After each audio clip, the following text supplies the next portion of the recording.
പ്രവർത്തകന്റെയും ഒരു ജനപ്രതിനിധിയുടെയും ഭാഗത്ത് നിന്ന് നമ്മൾ പ്രതീക്ഷിക്കാത്ത തരത്തിലുള്ള സംഭവങ്ങളാണ് ഇപ്പോൾ ഇരകളുടെ എല്ലാം വെളിപ്പെടുത്തലിന്റെ ഭാഗമായി പുറത്തു വന്നിരിക്കുന്നത്. സംഘടനാപരമായി അദ്ദേഹം ആ പദവിയിൽ നിന്ന് മാറുമ്പോഴും അദ്ദേഹം ഒരു ജനപ്രതിനിധിയാണ്. തീർച്ചയായും ഒരു ജനപ്രതിനിധിയുടെ ഭാഗത്ത് നിന്ന് ഉണ്ടാകാൻ പാടില്ലാത്ത ഇടപെടലുകൾ ഉണ്ടായി എന്ന് ഇരകൾ പുറത്തു പറയുന്ന ഘട്ടത്തിൽ MLA സ്ഥാനം രാജിവെച്ചുകൊണ്ട് തന്നെ അദ്ദേഹം ധാർമ്മികമായി മുമ്പോട്ട് പോകണം എന്നുള്ളതാണ്. പിന്നെ ഹൂ കെയേഴ്സ് എന്ന് പറയുന്ന ഒരാൾ, അദ്ദേഹത്തിൽ നിന്നും ധാർമ്മികത നമുക്ക് പ്രതീക്ഷിക്കാൻ കഴിയില്ല. ധാർമ്മികമായ ഒരു തീരുമാനമെടുത്ത് അദ്ദേഹം പിന്മാറുന്നത് പ്രതീക്ഷിക്കാൻ കഴിയില്ല. പക്ഷെ ഇതിൽ നമ്മൾ കാണേണ്ട ഗൗരവമായൊരു കാര്യം, പ്രതിപക്ഷ നേതാവ് ഉൾപ്പെടെയുള്ള മുതിർന്ന നേതാക്കന്മാരുടെ അടുത്തെല്ലാം ഈ കുട്ടി പരാതി പറഞ്ഞിരുന്നു. എന്തുകൊണ്ട് ആ പരാതി പോലീസിലേക്ക് കൈമാറിയില്ല, അല്ലെങ്കിൽ ആ ഘട്ടങ്ങളിൽ നടപടിയെടുത്തില്ല എന്നുള്ളത് ഗൗരവമുള്ള വിഷയമാണ്. ഇദ്ദേഹത്തെ എതിരെ കർശനമായ നടപടിയെടുക്കുന്നതിന് പകരം കൂടുതൽ സ്ഥാനങ്ങൾ നൽകി ചേർത്ത് പിടിക്കുന്ന സമീപനമാണ് കോൺഗ്രസിന്റെ നേതൃത്വത്തിന്റെ ഭാഗത്തു നിന്നുണ്ടായത്.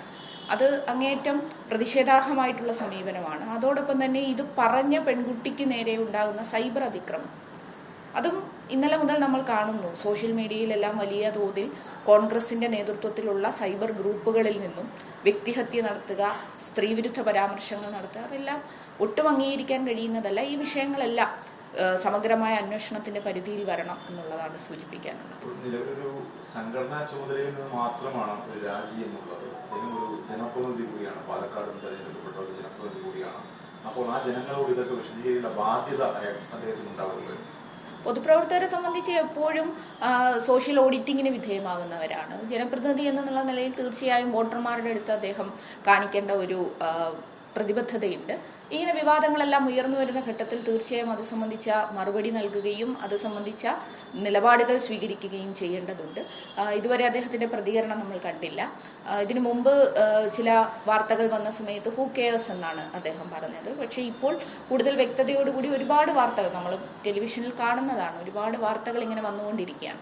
അപ്പോൾ ഈ ഒരു ഘട്ടത്തിൽ ജനപ്രതിനിധി എന്ന നിലയിലും അതോടൊപ്പം തന്നെ പൊതുപ്രവർത്തകൻ എന്ന നിലയിലും അത് സംബന്ധിച്ച വിശദീകരണം നൽകണം, കോൺഗ്രസ് നേതൃത്വം നൽകണം. കോൺഗ്രസ് നാളിതുവരെ ഈ കുട്ടി തന്നെ പറഞ്ഞു, പിതൃതുല്യമായി താൻ കണ്ട വ്യക്തിത്വങ്ങളുടെ അടുത്ത് പോയി പരാതി പറഞ്ഞിട്ടും അതിന് ഒരു പോസിറ്റീവായ അല്ലെങ്കിൽ ആ കുട്ടിയുടെ പക്ഷത്ത് നിന്നുകൊണ്ടുള്ള ഒരു നിലപാടുണ്ടായിട്ടില്ല എന്നുള്ളത്. അത് ദുഃഖകരമാണ്. അങ്ങനെ ഉണ്ടാവാൻ പാടില്ല. കാരണം ഒരു പരാതി ഒരാൾ വരുമ്പോൾ തീർച്ചയായും അതിൻ്റെ ആഴം മനസ്സിലാക്കി അതിനകത്ത് ശക്തമായി ഇടപെടേണ്ടതാണ്. അപ്പോൾ അതെല്ലാം സംബന്ധിച്ചുള്ള വിശദീകരണം കോൺഗ്രസ് നേതൃത്വം നൽകേണ്ടതുണ്ട്.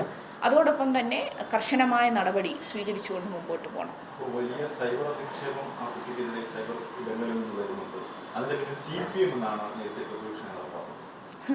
അത് എന്ത് ഒരു തരത്തിലും അംഗീകരിക്കാൻ കഴിയാത്തൊരു ആരോപണമല്ലേ ഉന്നയിക്കുന്നത്. എങ്ങനെയാണ് CPM അതിന്റെ പിന്നിലാകുന്നത്? ആ കുട്ടിയോട് ഞങ്ങൾക്ക് പറയാനുള്ളത് ധൈര്യമായി പോരാടുക. നമ്മുടെ എല്ലാവരുടെയും പിന്തുണ ആ കുട്ടിക്കൊപ്പമുണ്ട്. ആ കുട്ടിയെ അധിക്ഷേപിക്കുക എന്ന് പറയുന്നത് നിശബ്ദയാക്കാൻ വേണ്ടിയുള്ള പരിശ്രമമാണ്. അങ്ങനെ നിശബ്ദയാക്കാൻ കഴിയില്ല. കാരണം ധൈര്യപൂർവ്വം ഇത്തരം വിഷയങ്ങൾ തുറന്നു പറയുന്ന സ്ത്രീകൾ അവരുടെ പക്ഷത്ത് നിൽക്കുകയും ആ സ്ത്രീകളുടെ അവകാശത്തിനും അവർക്ക് നേരിട്ട പ്രശ്നങ്ങൾക്ക് എതിരെയുള്ള പോരാട്ടത്തിന്റെയും ഭാഗമായി CPM ഉൾപ്പെടെയുള്ള സംഘടനകൾ ഉണ്ടാകുമെന്നതിൽ തർക്കമില്ല. പൂർണ്ണമായ പിന്തുണയുണ്ട്. കാരണം ഒരു ദൗർഭാഗ്യകരമായ അനുഭവം ഉണ്ടായി അതിനെ നിയമത്തിന് മുമ്പിലേക്ക് പോരാടാൻ വരുന്ന പെൺകുട്ടിക്ക് തീർച്ചയായും പൂർണ്ണമായ പിന്തുണയുണ്ട്.